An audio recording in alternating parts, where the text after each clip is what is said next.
Bonjour à toutes et à tous. La salle est trop petite. Aurélien Barraud nous a permis pour une fois de remplir au-delà de nos capacités de réception. En tout cas, merci à toutes, merci aux internautes qui nous suivent en direct sur Facebook. Alors, merci particulièrement à vous, Aurélien Barraud, d'avoir accepté cette rencontre, pour votre disponibilité et votre gentillesse à travers les mails que nous avons échangés. Merci aussi à Farida qui nous a permis d'organiser cette rencontre. Je vais juste, d'autant plus que je crois que vous avez décidé d'être un peu absent des grandes scènes médiatiques, et donc c'est une belle opportunité pour nous que de vous avoir ici aujourd'hui. Alors, à propos de ce programme qui s'inscrit dans le Printemps des Libertés, première édition, j'espère qu'il y en aura d'autres, parce que ça demande beaucoup d'engagement et de travail. Coïncidence, c'est des programmations, enfin, pas complètement une coïncidence, parce que ça a été un peu réfléchi. Hier, nous avions la diffusion d'un film qui s'appelle Hasard Racine, avec trois beaux portraits de femmes qui nous expliquaient à travers leur expérience en quoi elles étaient source de transmission et d'héritage, mais aussi source de prospective, dans la capacité qu'elles ont de nous dire quelle est la marche du monde aujourd'hui et comment il est peut-être nécessaire de revenir à, si ce n'est d'autres valeurs, en tout cas d'autres définitions de rapports civilisationnels. Et je crois que ça va être une partie de votre thématique. Alors, je ne vais pas vous présenter, astrophysicien, vous êtes philosophe français, etc., et surtout professeur d'université, et vous êtes aussi poète, et dans le cadre d'une association qui a vocation ou qui se prétend culturelle, ça a aussi son importance. Je voudrais aussi, pour terminer et pour vous laisser la parole, juste, puisqu'il est question de poésie, et que je crois que c'est aussi une fenêtre sur le monde et une façon de comprendre le monde, citer quelques vers d'un ami poète, c'est pas Ben Mohamed, non, c'est Saïd Mohamed, qui est un franco-marocain, et qui, à mon avis, va peut-être bien ouvrir cette conférence, je vais dire.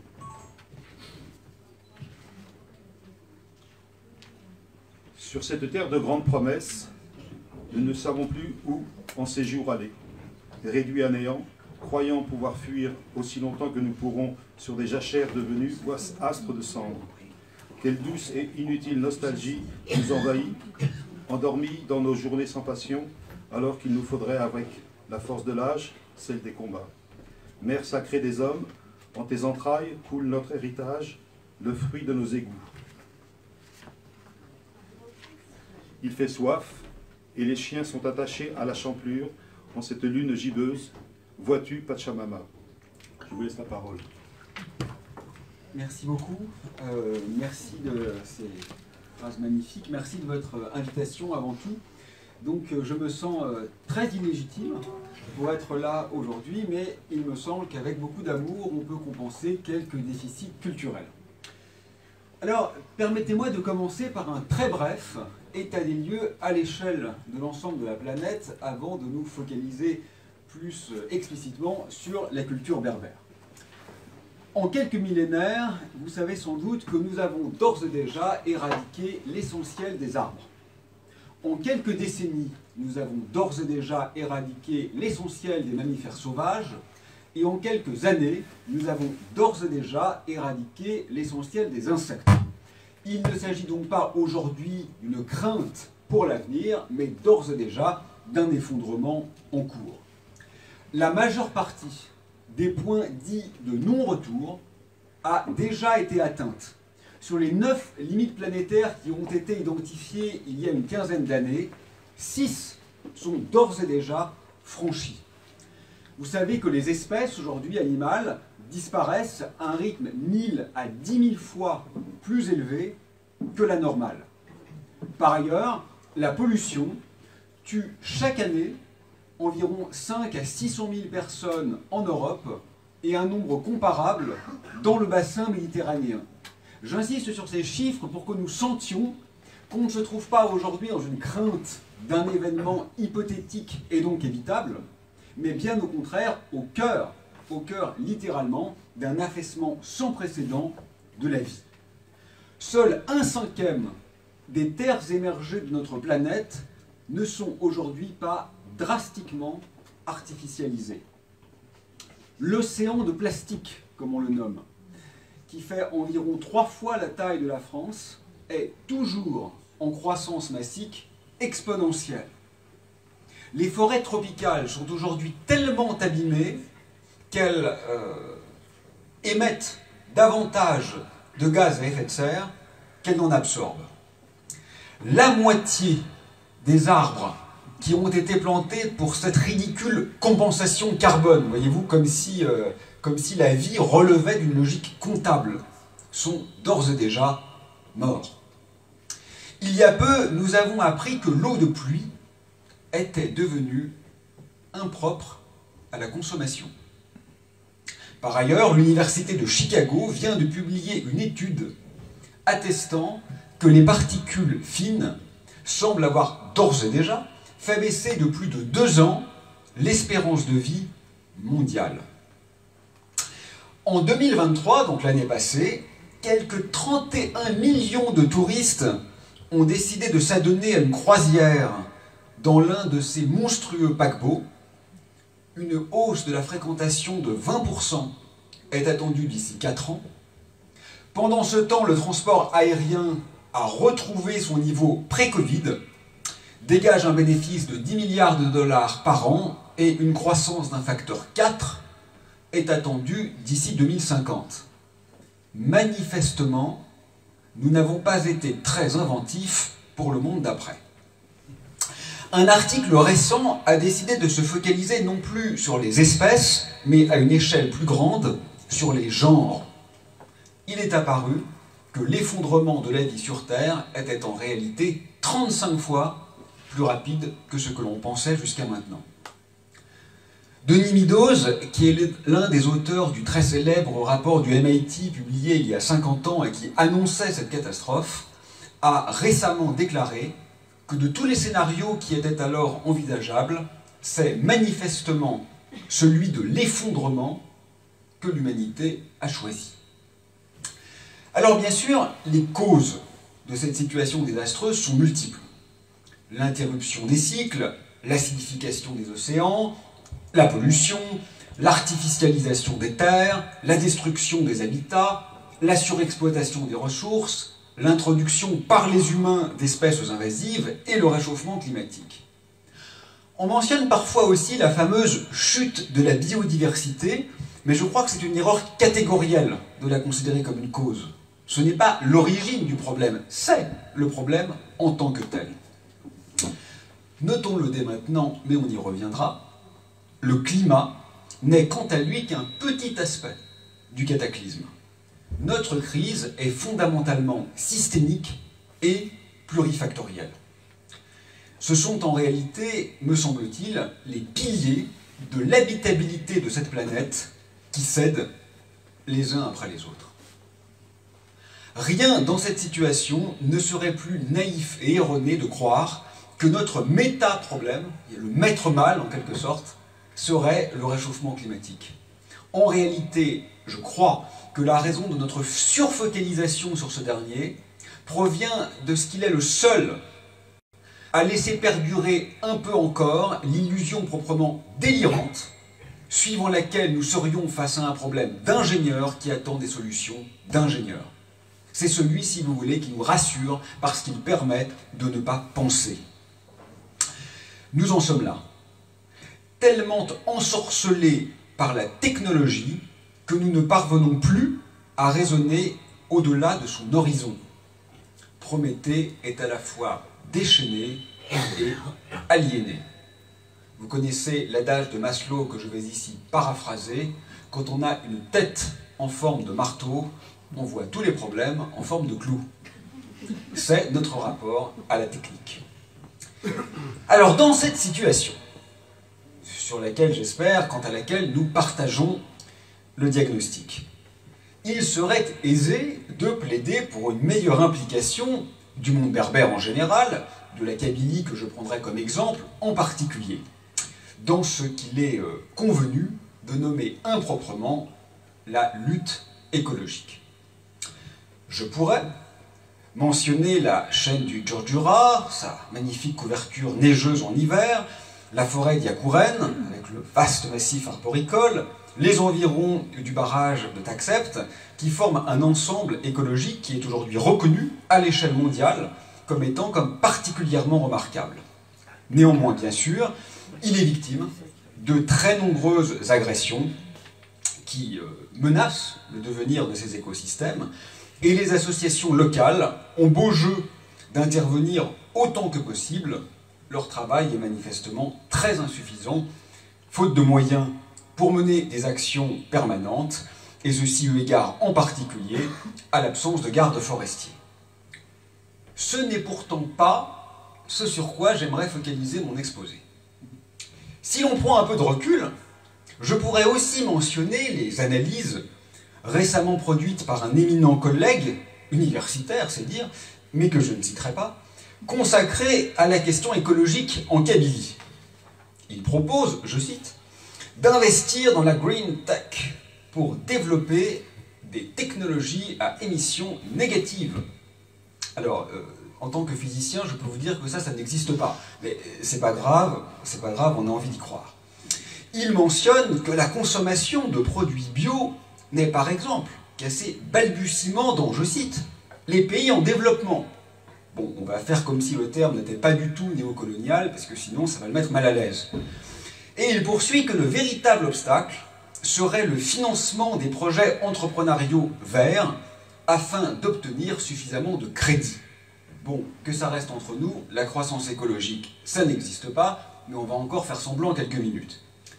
Il a mené des entretiens sur toute l'Algérie, et en particulier au sein du territoire kabyle, parce que, dit-il, ce dernier est précurseur en termes de développement durable. Bon, pas de chance, ça n'existe pas non plus, mais on va y revenir. Et l'économie du pays, conclut-il, repose encore largement sur les ressources fossiles, dont la rente s'effrite, ça c'est vrai.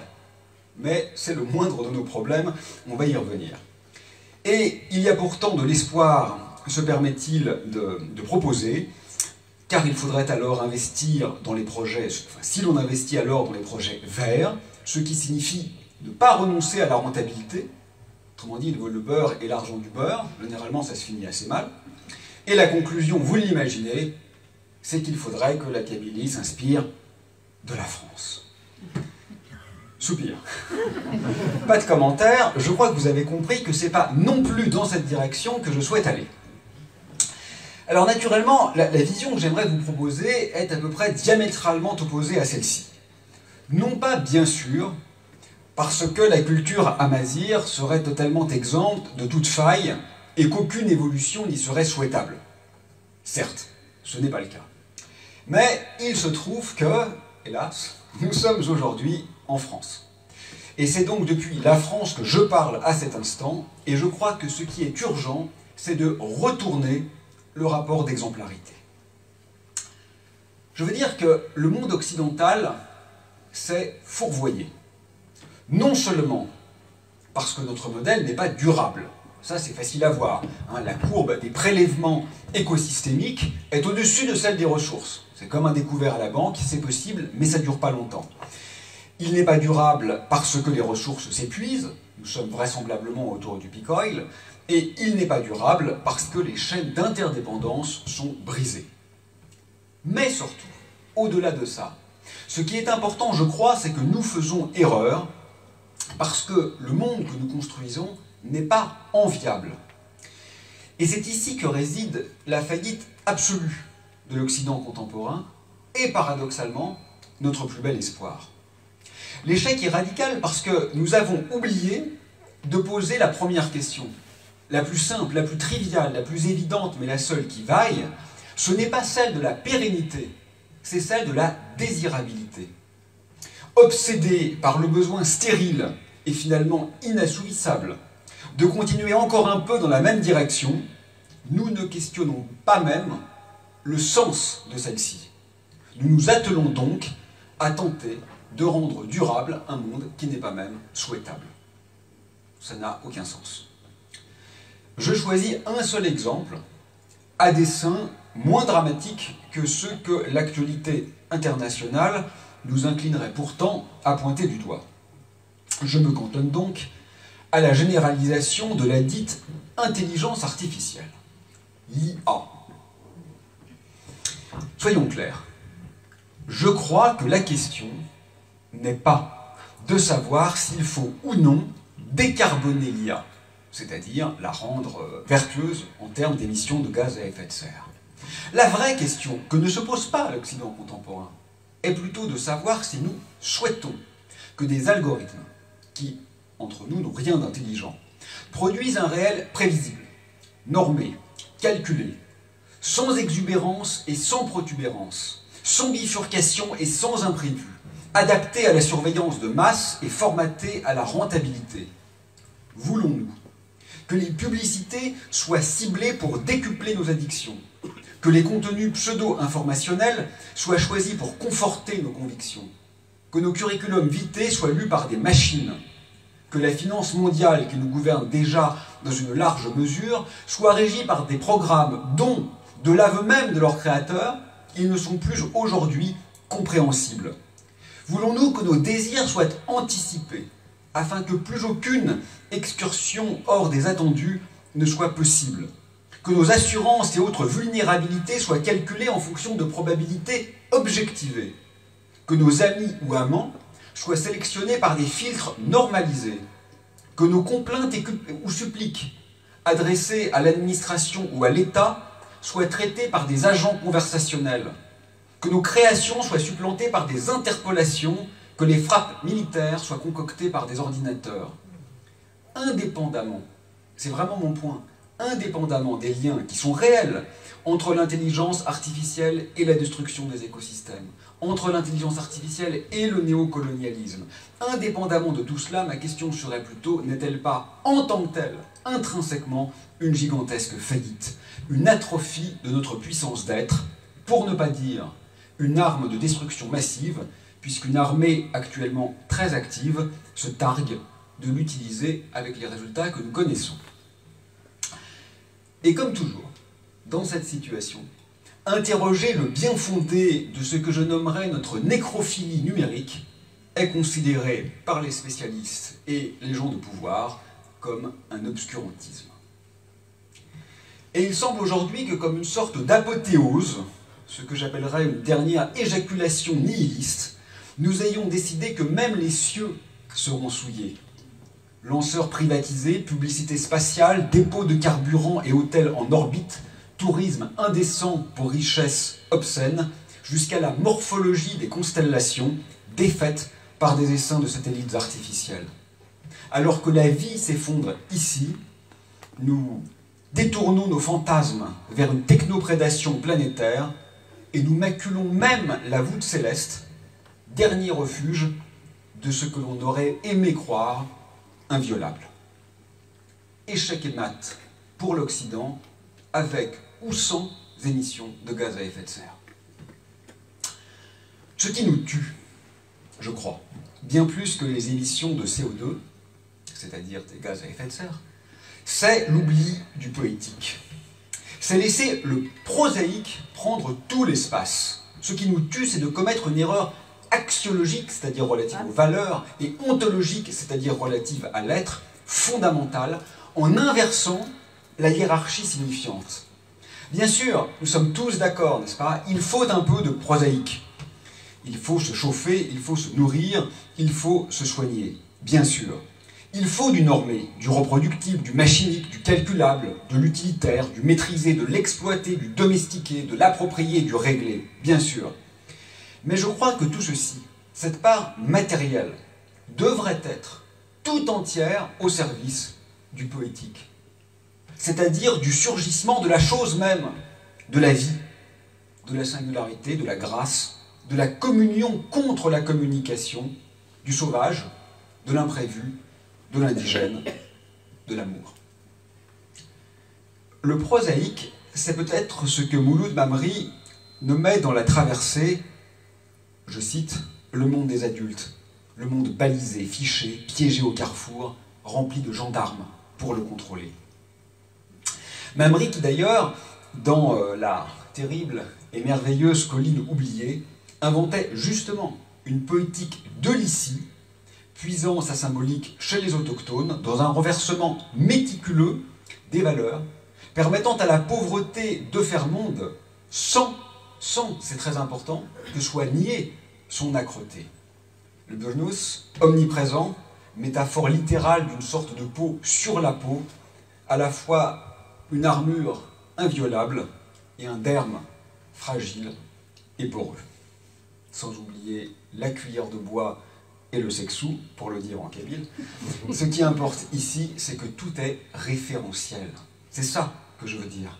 Très exactement ce que la technodébilité de notre ensorcellement numérique a brisé. Les choses ne sont pas que ce qu'elles sont. Elles valent pour d'autres choses. C'est un réseau, c'est un réseau. Et il me semble que c'est ici que ce qu'on pourrait nommer encore trop approximativement et de façon bien trop européano-centrée la culture amazighe pourrait nous aider. Nous désenvoûter en quelque sorte.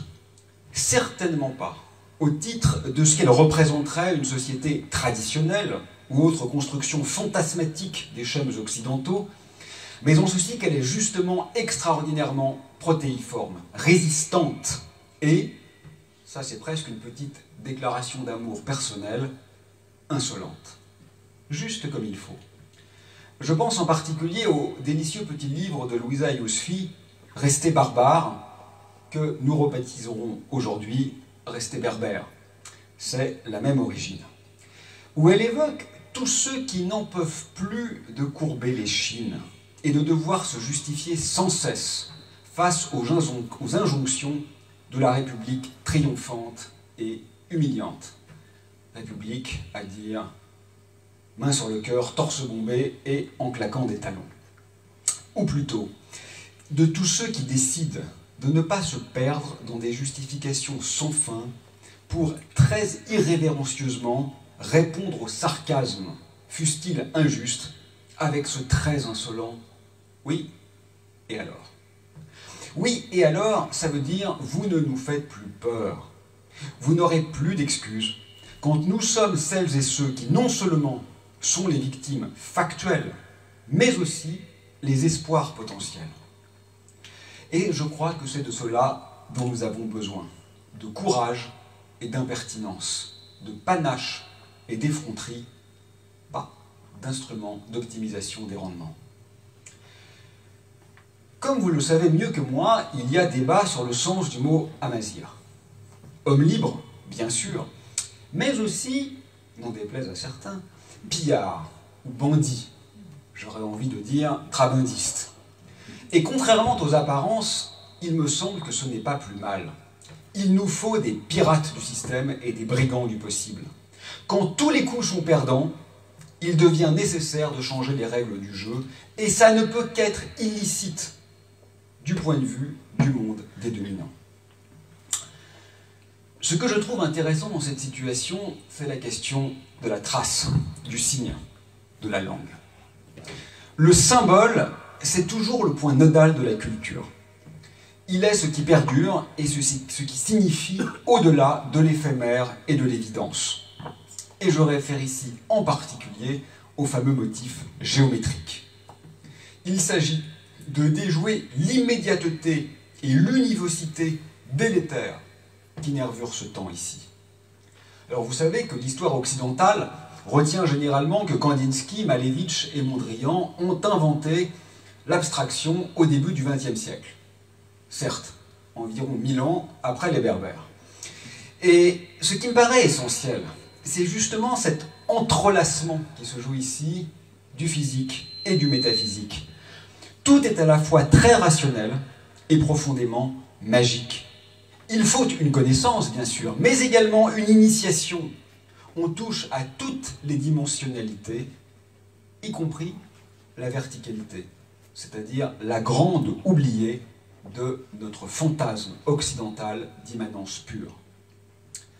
En passant, la compréhension anthropologique de cette problématique plurale est, je trouve, un très bel apport du philosophe Mohamed Amer Mézian. Vous savez que Philippe Descola, le grand anthropologue, a appelé à penser au-delà, par-delà, nature et culture. Parce que cette dichotomie de la nature et de la culture est une invention tardive et manifestement inepte de l'Occident moderne. Il existe d'autres étangs, nous dit Descola, et il a raison, parfait. Mais Amermesian va plus loin. Il inclut aussi l'invisible dans les étangs. C'est un geste très fort en réalité et très essentiel dans la décolonisation de la pensée. Je crois qu'on pourrait aller plus loin encore en nous affranchissant de l'obsession philosophique au profit d'une réouverture au poétique. Mais ça, c'est une autre question que je ne veux pas aborder maintenant. En revanche, ce que je voudrais souligner, pour en revenir aux spécificités amazières, c'est que de façon peut-être plus épineuse encore, se pose la question de l'écriture. Comment écrire le tamazirt? Alors, peut-être en tifinagh, avec l'alphabet traditionnel, libique, ou libico-punique pour les puristes, ça ne manque pas de grâce. Peut-être en arabe, ça ne manque pas d'élégance non plus, ou pire, en latin. Ça, à mon avis, c'est la moins bonne solution, mais on peut en discuter. Et cette situation, au-delà de la plaisanterie, elle est quand même extraordinaire. Elle est magnifique. Avoir une langue qui cherche son écriture. Parce que écrire, c'est toujours un peu tuer le mythe et même le conte. C'est précisément figer ce qui ne demande qu'à ne pas l'être. Écrire, c'est comme disait Mamry, et comme il le déplore, et comme il s'en excuse dans ce petit recueil de poèmes magnifiques, de contes kabyles magnifiques, effondrer la dynamique propre de l'histoire qui est toujours en train de se reconstruire. Comme d'ailleurs Taos Amrouche, et sans doute avec des choix plus pertinents encore que lui, l'a montré dans un recueil du même type. Il eût fallu que l'oralité perpétuée autorise, vous savez, ces petites variations infimes sur un socle commun de connaissances. C'était très exactement ce à quoi s'adonnaient les poètes grecs. On les appelait les aèdes. Très exactement. Mais cette langue peu écrite, donc, et non pas mal écrite, le tamazirt, culture orale, déjoue presque structurellement les deux pièges, me semble-t-il, les plus dramatiques et les plus impliqués dans notre actuelle catastrophe civilisationnelle, à savoir d'une part l'oubli, parce que vous savez que vérité en grec, ça se dit aletheia, et que l'aletheia c'est la mémoire, c'est une anamnèse, et d'autre part la pétrification de la pensée. Je trouve que c'est une situation assez singulière qui impose une dynamique exploratrice sans renier l'ancrage originel, et c'est très exactement ce que l'Occident a omis. Rien qu'en Algérie, entre la Kabylie, les Aurès, le Mzab et les Touaregs, il existe au moins 4 dialectes que je préférerais nommer 4 langues dans la langue, si les topiques savantes y voient des variations apparentées autour d'une source commune.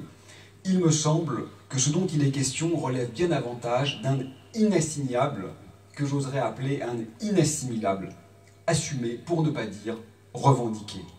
Là encore, c'est exactement ce qui nous manque. D'ailleurs, dans les contes que j'évoquais, certaines lignes me semblent tout à fait remarquables du point de vue de la thématique qui nous intéresse ici. Par exemple, la glorification constante de l'intelligence féminine sur le mode de la subversion. On sait bien qu'il est presque toujours impossible d'aborder frontalement les règles instituées. Il faut donc les déjouer en les rendant inopérantes. C'est exactement ce qu'il conviendrait de tenter aujourd'hui face aux exhortations systémiques qui nous détruisent. L'hubris, dans les contes kabyles, j'entends, y prend par ailleurs toujours la forme d'une sorte de pudeur poétique. La fureur s'y transmue en exubérance d'amour, transcendant les ordonnancements pauvres ou prosaïques. Les mondes y sont toujours incommensurables les uns aux autres. Il faut inventer une ruse extraordinaire et certainement pas mener brutalement un combat perdu d'avance. Vous savez, Jean Genet opposait toujours la brutalité répressive des dominants, de l'État, des institutions, à la violence légitime des résistants. Autrement dit, il faut tricher par probité. Voilà, je trouve, l'immense leçon ô combien éloquente de ces contes. La fidélité est toujours et seulement celle à la parole donnée, elle ne s'indexe jamais au suivisme inertiel.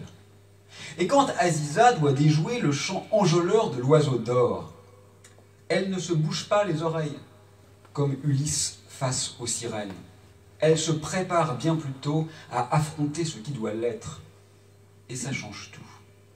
D'ailleurs, Mouloud Feraoun explique, dans Le Fils du pauvre, le rôle essentiel joué par les contes populaires dans la création de ce qu'on pourrait nommer un monde dans le monde, une sorte de structure gigogne en poupée russe. On ne peut pas défaire le réel, mais on peut le bouturer avec des ramures si extraordinairement imprévisibles qu'elles le transfigurent sans l'effondrer. Ouvrir à l'improbable sans mutiler ce socle culturel commun. Par-delà les contes, et bien avant eux, c'est aussi la leçon de l'âne d'or d'Apulée. Mêler magie et raison jusqu'à abolir les frontières sans obérer les différences. C'est écologiquement tellement plus intéressant que tous les bilans carbone. La vanité de la puissance et l'irrationalité de la peur de l'incompris, voilà les grandes leçons des métamorphoses apuléennes, de ce livre des livres, et elles demeurent sans doute les deux pilastres sur lesquels nous devrions aujourd'hui mener les déconstructions nécessaires. C'est chaud. C'est la proximité du désert. Hop. Alors, pardon? Non, mais je vous en prie. Pour rester dans les écrivains berbères, Wassini Laharej identifie 3 cités kabyles essentielles, dit-il. Et il précise: ce ne sont pas seulement des pierres, mais des gens et un savoir-faire, un art, des arbres qui prodiguent de l'ombre une musique divine, des voix qui viennent de très loin et une beauté absolue. Achir, disparu, Béjaïa et Tlemcen. On pourrait sans doute ajouter Rardaya. Dans tous les cas, il souligne une sorte de mutation de l'espace en tant que tel, ce sont ces mots, qui semblent parvenir, je cite, à saturation avant d'être remplis. Autrement dit, la ville n'est plus une verrue sur le monde, mais un élément du réel qui s'hybride avec lui. On pourrait appeler cela un devenir chimère. Je résiste à proposer la métaphore de physicien théoricien que je rêve d'inviter à ce moment-là, puisque la théorie sur laquelle je travaille, la relativité générale, montre précisément ceci, que le jeu de l'espace et de la matière est justement toujours à double sens. Mais plus sérieusement, l'important, l'essentiel même, c'est de s'affranchir des concepts affreusement occidentaux et réificateurs de paysage, d'environnement, de nature et même d'écologie. Pour le dire un peu pompeusement et en latin, l'urbi comme une modalité de l'orbi, autrement dit, au-delà de la dichotomie de Rome et du monde. Bon, qui dit Berbérie dit résistance. Wassini Laharej, toujours, mentionne au titre des figures tutélaires, merci beaucoup, Jugurtha et la Kaïna. Alors je le dis en arabe, mais ici il faudrait dire Diya. Là encore, ce qui est remarquable, alors ce n'est pas vraiment et pas principalement que, comme dit Fellag, ils utilisent des armes écologiques. Là, c'est plus le Djurdjura, c'est le Jurassic Park, mais ça, c'est pour les initiés. Les Français ne vont pas comprendre, je suis ravi. Et ce qui est remarquable... Ah, il y a des bons Français, ça c'est bien. C'est bien, c'est bien. C'est que, plus sérieusement, la guerre totale a été évitée.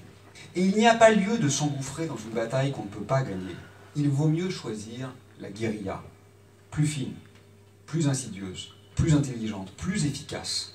Qu'elle soit historique ou mythique, la Kahina incarne avant tout le refuge des maquisards, l'ailleurs dans l'ici, Alors je ne veux évidemment rien vous apprendre sur une culture que vous connaissez mieux que moi, mais ce que je tente simplement, c'est de souligner que ces fondamentaux, fussent-ils appréhendés comme je le fais un peu caricaturalement, recèlent en réalité infiniment plus de trésors pour faire face à l'effondrement qui est le nôtre, que toutes les analyses scientifico, techno, rationalo, occidentalo, objectivées, qui se cantonnent à l'infime et ratent l'immense.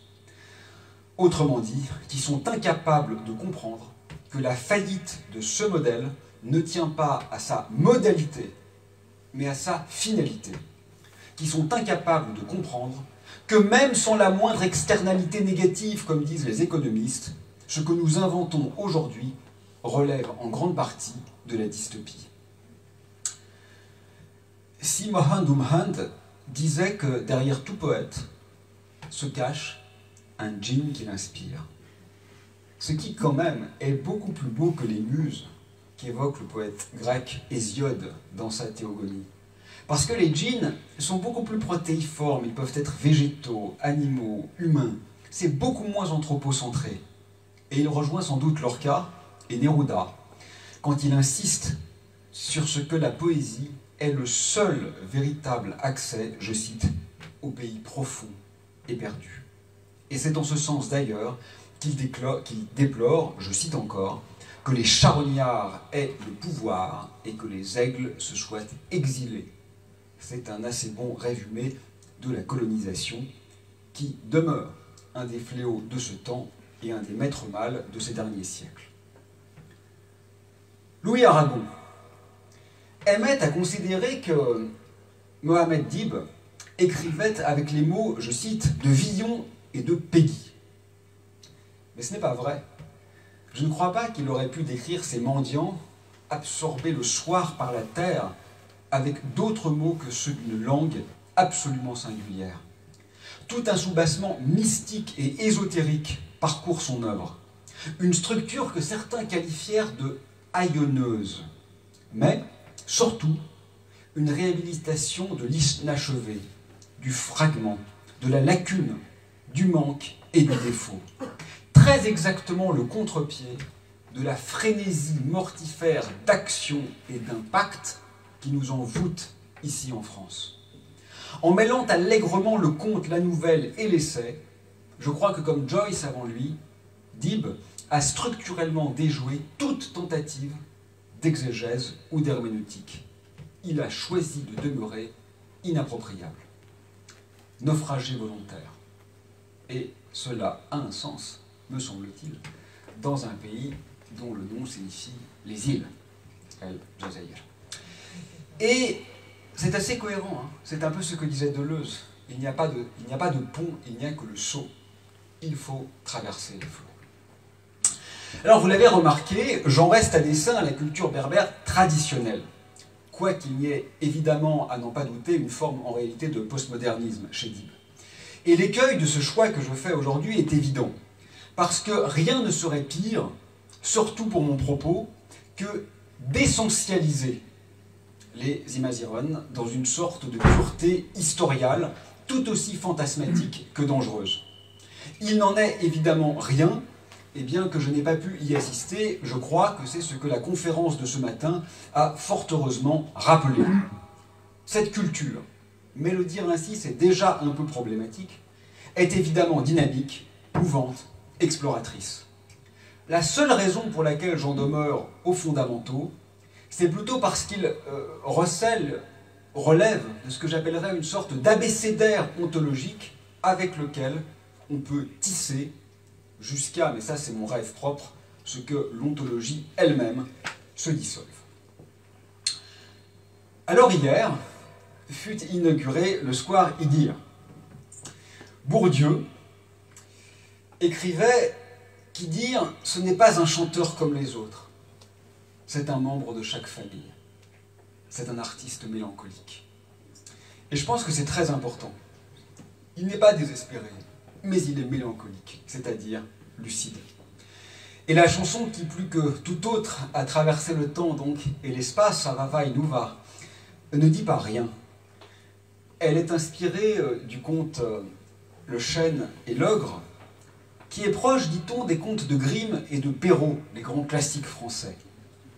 Mais Aïcha n'est pas exactement le petit chaperon rouge, et le lecteur attentif découvrirait que le rapport aux aînés n'est pas le même, que le manichéisme ne dépend pas des mêmes valeurs, de la même axiologie, que les êtres maléfiques s'adossent à d'autres symboliques et que la chute est très grandement différente.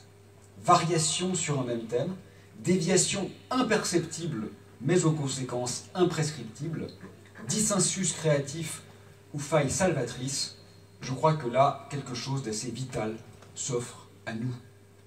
Qui, nous? Ça, c'est une autre question à laquelle il faudra un jour faire face. Alors, comme vous le savez peut-être, j'habite à Grenoble. Je vais donc finir avec Kateb Yassine, puisqu'il y a séjourné, puisqu'il y est mort, dans la gueule du loup, disait-il, chez les Nuits. Lui qui voulait dire en français que l'Algérie ne pouvait pas être française, comme Jean Genet qui voulait défier les maîtres dans leur langue, comme Tchellan qui voulait s'adresser à ses bourreaux dans la leur. C'est important. Le poète, comme un boxeur, n'est pas contemplatif, il n'est pas retranché, il n'est pas hors du monde, il n'affronte pas non plus de façon brutale ou naïve, dans un rapport de force qui serait perdu d'avance. Il s'immisce plutôt dans la glaise pour faire surgir des formes qui n'étaient pas même envisageables. Kateb Yassine se disait immunisé contre, je cite, la maladie du ghetto intellectuel. Autrement dit, il ne risquait pas de finir à Saint-Germain-des-Prés. Et c'est ça qui est formidable. C'est qu'il n'était pas aigri de demeurer à la marge. Il avait fait de cette marge sa terre d'élection. D'ailleurs, il n'aimait pas la débauche de moyens du théâtre de Brecht. Il savait que sa relative pauvreté était une partie de sa richesse. C'est ça, disait-il, la beauté de l'Algérie, faire avec les moyens du bord. C'est une pensée qui est très simple, mais qui est magnifiquement subversive en réalité, parce que n'oublions pas que celles et ceux que parfois nous jalousons pour leurs exubérances sont en réalité extrêmement démunis quant à ce qui compte vraiment, quant à ce qui fait sens, quant à ce qui fait monde. Pour le dire comme Fanon dans un autre contexte, envier l'Europe, c'est terriblement manquer d'ambition. Et pour reprendre la phrase de Kateb, n'est-ce pas précisément quand on commence à employer plus de moyens qu'on en a à bord que le navire risque de sombrer? Il n'aimait pas non plus l'optimisme de Brecht. La révolution algérienne, disait-il, est une tragédie. Et c'est cela que j'écris. Mais cette conscience tragique avec laquelle il faudrait renouer, c'est-à-dire cette manière de sortir de l'optimisme grotesque qui est contredit d'ailleurs tant par notre actualité géopolitique que par les tendances écosystémiques, n'est pas anodine, parce que c'est une tragédie particulière. Chez Sophocle, le poète grec, la tragédie, c'est plutôt, en quelque sorte, la mise à nu du destin. Chez Kateb, c'est la mise en relief de l'histoire. Quand je pense qu'en ce moment même, nos dites élites cherchent des solutions en optimisant des variables inquestionnées avec des intelligences artificielles surentraînées pour la reproduction à l'identique du déjà cru et du déjà connu, quelle blague! Pour reprendre une fois de plus, en la décontextualisant, l'expression de Kateb, voilà une véritable boucherie de l'espérance. Ces livres sont extraordinairement difficiles, pour moi en tout cas. Mon lieu de travail à Grenoble se nomme le polygone scientifique, mais j'aimerais qu'il devienne un polygone étoilé, c'est-à-dire un enchevêtrement de styles qui s'éprône sans se détruire. Mais Kateb est resté très attaché à la poésie populaire, et c'est une leçon assez magistrale en réalité. Il faut, disait-il, lutter contre l'analphabétisme, mais avant de le liquider, il faut trouver ce qu'il y a dedans, ces richesses énormes. Et ça, c'est très magnifique, me semble-t-il. Voilà la grande leçon qu'il nous faudrait ruminer. Et s'il rappelait que la nécessité du combat détermine toujours sa forme, c'était précisément pour redonner, là encore, comme un leitmotiv, ses lettres de noblesse à la précarité, c'est-à-dire à la guérilla. ce que par ailleurs le philosophe Denetem Tuambona rappelle, quand le rapport de force est trop défavorable, cela nous force à être intelligents. Et c'est vrai. C'est vrai pour les résistances contre le colonialisme, c'est vrai pour tenter d'endiguer la catastrophe écologique. Les techniques de l'embuscade et du harcèlement qui ont été mises en œuvre en Kabylie ont longtemps tenu en échec les troupes françaises qui étaient très impressionnées par les bolos blancs. Le jeu de sape est subtil parce qu'il demande de connaître et de comprendre l'ennemi, autrement dit, de le prendre et de le perdre à son propre jeu. Nejma, c'est la langue qui se retourne contre ceux qui l'ont mutilée. C'est la fierté qui se réinvente, non pas dans les topiques de l'adversaire, mais dans les lieux propres d'une terre si brutalement humiliée qu'elle avait presque oublié sa propre magnificence. Nejma, c'est comprendre qu'il faut toujours mener deux combats simultanément. Et ça, c'est quelque chose que je trouve très important aujourd'hui. D'une part, celui consistant à affronter l'oppresseur et à gravir, bien sûr, sa hiérarchie, mais aussi celui consistant à neutraliser ses valeurs et à renverser ses principes. C'est exactement ce qu'il nous faudrait mettre en œuvre face à la catastrophe écologique et que les militants et militantes françaises ont beaucoup de mal à penser. Pour le dire de façon claire, on peut et on doit affronter les gros pollueurs et les milliardaires décomplexés qui mutilent ce monde, évidemment. Mais en même temps, il faut aussi tenter d'abolir l'architecture des désirs qui nous fait indûment croire que leurs statuts sont enviables. Nejma, c'est l'espace-temps redevenu rugueux, poreux et sensible, comme un défi lancé à la face de l'Empire, déjà déliquescent, mais encore bien trop puissant. C'est habiter la faille, la brèche ou la fissure, faire corps avec le hiatus et accueillir la salade, peut-être la salade, mais aussi la saccade entre cosmos et chaos. Nejma, finalement, c'est comprendre, et cette leçon devrait tellement être méditée, que l'injustice suprême s'écrit et s'inscrit quand ce sont les oppresseurs que l'on plaint, quand notre empathie va d'abord au dominant. Un excellent ami, merci Yacine, m'expliquait qu'en Kabylie, on ne vide jamais entièrement un arbre de ses fruits lors de la cueillette, en particulier pour ce qui concerne les olives. Il me disait qu'on laisse spécifiquement pour les étourneaux la part de l'oiseau. Et ce que je trouve magnifique, exemplaire, c'est moins le geste lui-même que la raison pour laquelle il est mis en œuvre. Il n'est pas pensé comme une offrande, mais comme un partage. Tout est là. Ce sont moins les faits qui importent aujourd'hui que l'intentionnalité qu'il révèle. Et ce qui sans doute pourrait aussi se lire dans l'extrême soin porté au figuier, en Kabylie, cette fameuse répartition en quinconces pour que les racines puissent se déployer, à leur symbolique vitale qu'on retrouve dans les contes, aux rapports délicats développés avec les ormes, les peupliers, les montcoucouliers, les cerisiers, les arbousiers, et même avec les animaux sauvages, jusqu'aux panthères, elles aussi décimées par la colonisation. Alors comprenons-nous bien, il ne s'agit surtout pas pour moi, ça serait même le pire, de m'enfermer dans l'image un peu grotesque d'une culture berbère qui entretiendrait une sorte de lien organique avec la nature qui aurait été perdue par l'Occident. Non, c'est pas ça du tout. Ça serait presque pire que tout. Ce que je voulais simplement, c'est souligner l'alternative proprement métaphysique qui se souligne ici. Mon propos donc ne consistait ni à tenter de donner des leçons aux Imazirones afin qu'ils deviennent plus écologiquement vertueux, c'eût été particulièrement indécent, ni à procéder à un éloge inconditionnel des petits gestes de berbérie, ça n'aurait eu aucun intérêt, et ça serait même d'ailleurs sans doute faux, parce que je suis bien conscient que les préoccupations environnementales ne sont certainement pas centrales, ni en Kabylie, ni au Mzab, ni chez les Touaregs ou les Rifins. Mais peu importe qu'ils ne soient pas exemplaires du point de vue des petits gestes, parce que ce n'est pas ce qui compte. Tenter aujourd'hui des ajustements sans revoir l'ensemble de l'architecture du réel, ça n'a à mon avis aucun sens, et c'est terriblement manqué d'imagination.